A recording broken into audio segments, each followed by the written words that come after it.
The psychology of geniuses. Why highly intelligent people prefer silence. Highly intelligent people seek silence not merely out of preference, but out of necessity. Silence is the refuge where the mind finds space to think, create, and survive the world's excessive noise. This video reveals the hidden psychology behind the quietude of geniuses, the invisible cost of hyperconsciousness, and why silence is the natural habitat of the rarest minds. For geniuses, silence is not absence, it is structure. While most seek sounds to fill voids, highly intelligent people seek emptiness to organize sounds. The hyperactive mind needs ample space, both internal and external, to process complex ideas. Everyday noise becomes a cognitive obstacle, an interference that disrupts the mental symphony. Therefore, silence is their sharpest tool. Cognitive psychology explains that highly intelligent minds maintain high levels of prefrontal activity. These individuals are responsible for abstract thought and self-reflection. This means that their brains are never completely switched off. They think even in silence. But paradoxically, it is only in silence that this whirlwind aligns and finds clarity. Genius needs stillness for thought to make sense. Silence is not emptiness for those with a vast mind, it is creative territory.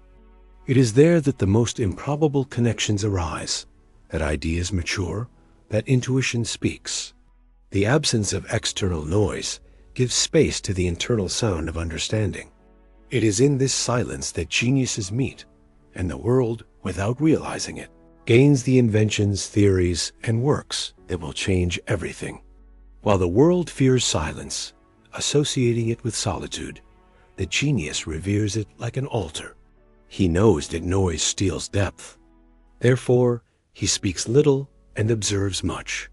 His silences are invisible laboratories, where each thought is tested before becoming a word. Wisdom resides in that interval between perception and speech. Silence, therefore, is not the absence of sound, it is the presence of mind. It is the moment when consciousness expands beyond distractions. The genius understands that silence is not the opposite of communication, but its highest level. Because only those who truly think deeply understand that, often, what is essential cannot be said. The brilliant mind never rests because it sees what others ignore. It perceives subtle patterns, contradictions, social lies, minute details. This cognitive hypersensitivity is both a blessing and a curse. What goes unnoticed by many is an overload of stimuli for the genius. Every sound, every gesture, every silence of others carries meaning, and that is exhausting. Profoundly so. This heightened perception creates isolation. The genius perceives the why of things, while the rest of the world is still debating the what. He lives on a plane of constant analysis, and this makes him more introspective. Silence is the only way to escape the excess of perception. He remains silent, not because he has nothing to say, but because he sees too much to translate into words. Language is limited. Thought is not. This sensitivity also makes the genius feel emotionally detached. He understands hidden intentions, masks, the noise of banal conversations. It's as if he's always 2 steps ahead, and this isolates him, not out of arrogance, but out of a need for balance. Silence is his refuge from superficiality. He doesn't seek to distance himself from the world. He seeks to protect himself from it. Psychology calls this cognitive hyperawareness, mind operating on multiple levels simultaneously. This is what makes a genius a tireless observer, but also a solitary individual by choice. The all-perceiving mind needs zones of emptiness to avoid collapsing under the weight of its own intellect. It is in silence that it can breathe again. Therefore, when genius falls silent, it doesn't withdraw, it recharges. Silence isn't its absence, it's its way of existing without being drained. It knows that thinking deeply in a noisy world is like trying to paint a masterpiece during an earthquake. Silence is the only firm ground where thought can flourish. A brilliant mind rarely finds company that matches its own thinking. While most are content with shallow conversations, the genius seeks exchanges that nourish him intellectually and almost never finds them. Silence, then, becomes the only true dialogue. In it, he hears himself clearly, without interruptions, without needing to reduce his complexity to be understood. This solitude is not rejection, it is preservation. The genius understands that constant contact with emotional and mental mediocrity is exhausting. He distances himself not out of superiority, but out of a need for clarity. The profound mind needs distance to reorganize itself. Therefore, his solitude is not cold, it is fertile. He is alone, but in good company, that of his own ideas.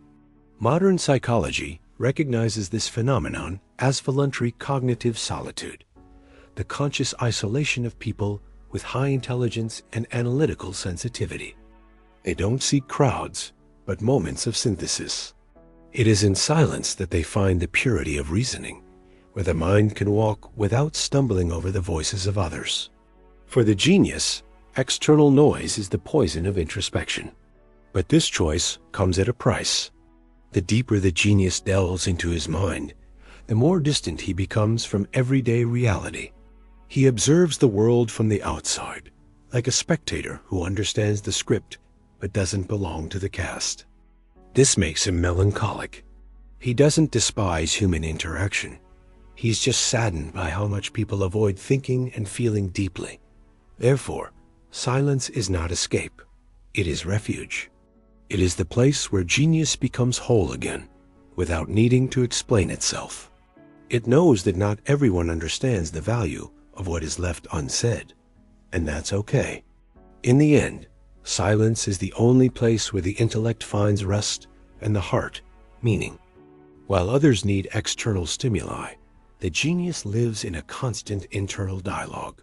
His mind is an endless conversation, a laboratory where questions multiply even before there are answers. Silence is not emptiness.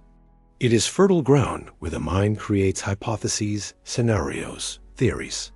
He doesn't need to speak to think. He thinks even when he tries not to think. Neuropsychology calls thinking a structurale mental pattern, where the brain processes information on simultaneous levels.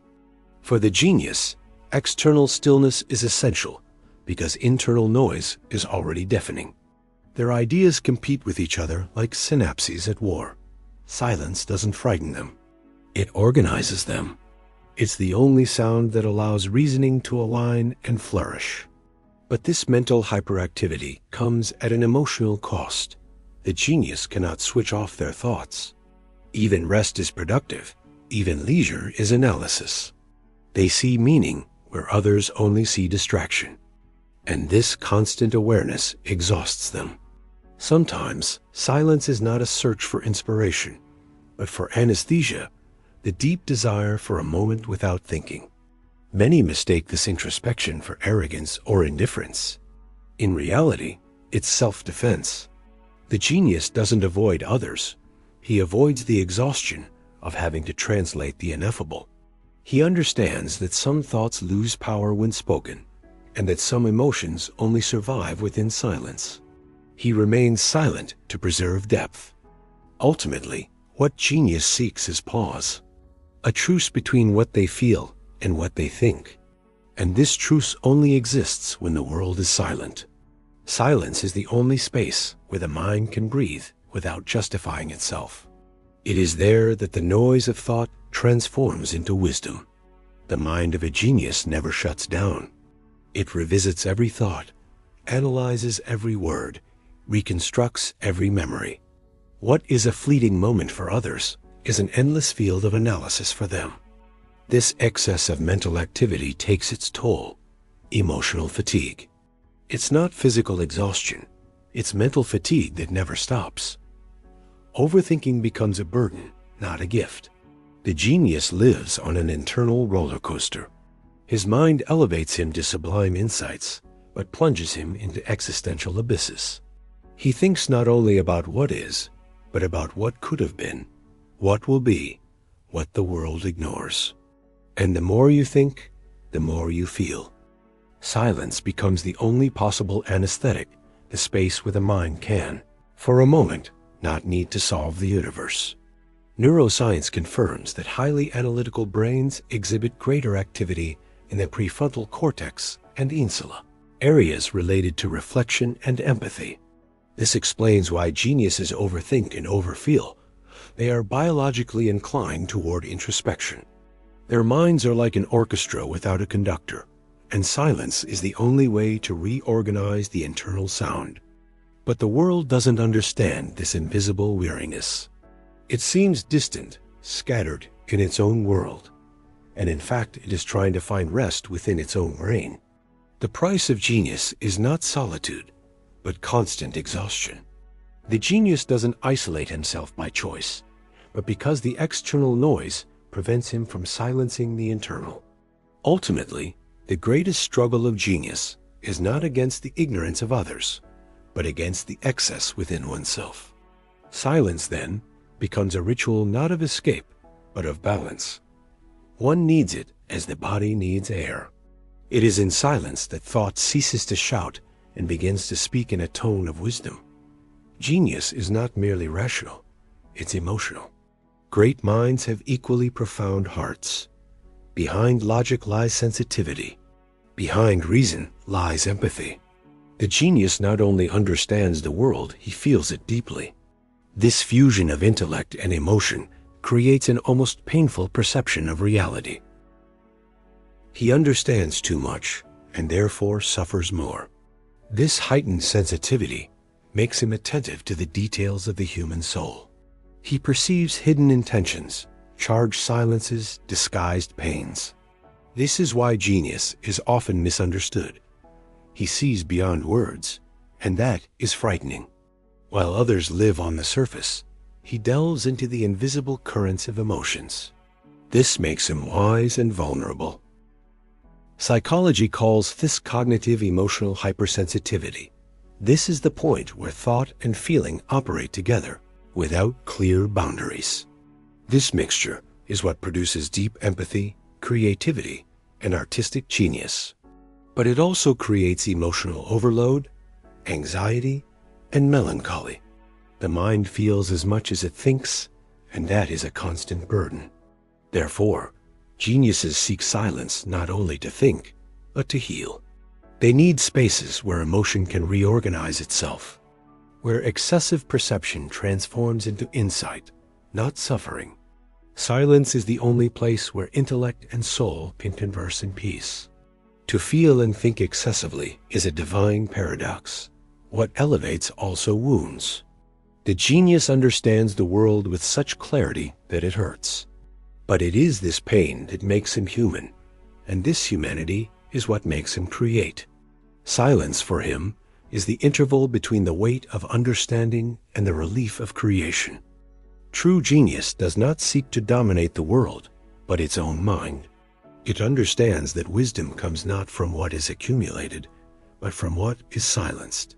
Silence for it is a spiritual discipline, the art of listening to thought until it dissolves into clarity.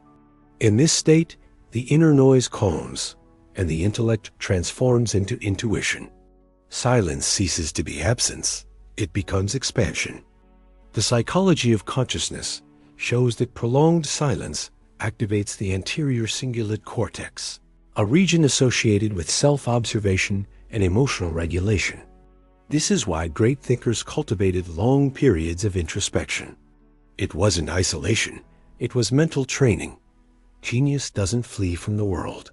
It simply learns to listen to the universe within itself. In silence, the mind stops reacting and begins to understand.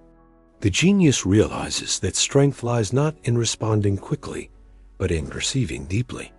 Each pause is a gesture of power, the power not to be swept away by collective chaos. He understands that silence does not make him invisible, but invulnerable. What is said can be contested. What is felt in silence, never. This ability sets him apart from the crowds and connects him to something greater. He begins to feel silence as a universal language, where human thought touches the sacred. It is there, in the absence of sound, that creativity is born, that insight flourishes, that truth appears without asking permission. The genius does not meditate for fashion. He meditates for intellectual survival. In the end, silence is the most honest mirror. It doesn't embellish what's inside. It merely reflects it accurately. And the genius, brave enough to face himself, finds there what the noise of the world has always tried to hide, that the mind, when the noise ceases, reveals the soul. For the genius, the brain is both sanctuary and labyrinth. It is the place where the power to understand the universe resides, but also the risk of getting lost in it. Silence is the key that separates the sacred from the suffocating. When the mind speaks too much, the genius becomes a prisoner of his own intellect. When he learns to be silent, he is freed. The balance between thinking and remaining silent is his greatest challenge. A brilliant mind constructs entire worlds, but without silence, these worlds collide. He thinks, rethinks, and feels everything on an amplified scale. His ideas illuminate and torment him at the same time. That is why silence is not an aesthetic choice, but a biological necessity. It is in silence that mental chaos reorganizes itself and the intellect becomes a tool again, not a tyrant. Philosophically, silence represents the boundary between the human and the divine. It is the point where thought touches mystery. Many geniuses, from Einstein to Da Vinci, reported periods of deep introspection before their greatest discoveries. This was not by chance, it was methodology. They knew that the mind does not create in noise. It creates in stillness. But the modern world fears silence because it exposes what noise hides, the truth itself. The genius, however, embraces it. He understands that silence is not emptiness. It is purity, the state where thought is refined and consciousness expands. Each minute of stillness is a plunge into deeper layers of existence. Ultimately, silence is the only space where genius stops thinking and begins to understand. It realizes that intellect alone is not enough, that there are wisdoms that only silence reveals. The brain is its tool, but silence is its compass, and it is in this stillness that the human and the infinite meet. The silence of a genius is not emptiness, it is condensed content. He doesn't remain silent because he doesn't know how, but because he has learned that truth needs no noise. Each pause is a gesture of emotional intelligence. Each unspoken word is a conscious choice of energy. In silence, the genius learns to measure the weight of each thought, to filter the essential from the superfluous. Speaking less becomes an act of wisdom, not of timidity. The ordinary mind speaks to fill the air. The brilliant mind speaks to transform air into meaning. It understands that sound without purpose is merely distraction. That is why geniuses seem selective with words, not out of arrogance, but out of precision. They know that silence also communicates, and sometimes with more clarity than any speech. Psychology calls the sealant cognitive maturity, the stage in which the mind ceases to seek external approval and is satisfied with internal understanding. The genius no longer needs to prove anything. He becomes an observer, not a competitor. His silence comes to be interpreted as mystery, when in fact it is mastery. He masters the space between sound and meaning. Silence, then, ceases to be merely a mental habit and becomes a philosophy of life. It is the point at which the mind learns to dance between introspection and expression without getting lost in either. The genius understands that the world talks too much and listens too little and decides to do the opposite. He listens, processes, and responds only when necessary. This economy of words is what makes him as enigmatic as he is timeless. And it is in this state that genius finally finds lightness. He no longer needs to fight against the noise of the world, only to flow among the voices. His silence ceases to be solitude and becomes power, because when the mind quiets down, the spirit begins to speak, and that is where true intelligence resides. In the end, The genius understands that silence is his most valuable inheritance. Everything he created, discovered, or wrote was born from moments when the world was quiet enough for him to hear the invisible. Silence was his laboratory, his temple, and his protection. He discovers that the true sound of genius is not the voice, it is the pause between ideas. It is the space where thought breathes and the soul manifests itself. Silence is what connects all geniuses across time. Da Vinci, Newton, Beethoven, Einstein, all found in silence the same refuge and the same portal. There, the human mind touches something divine. Creation emerges as an inner whisper that the noise of life cannot extinguish. Every masterpiece is first born in a moment of absolute silence, but this discovery also brings humility.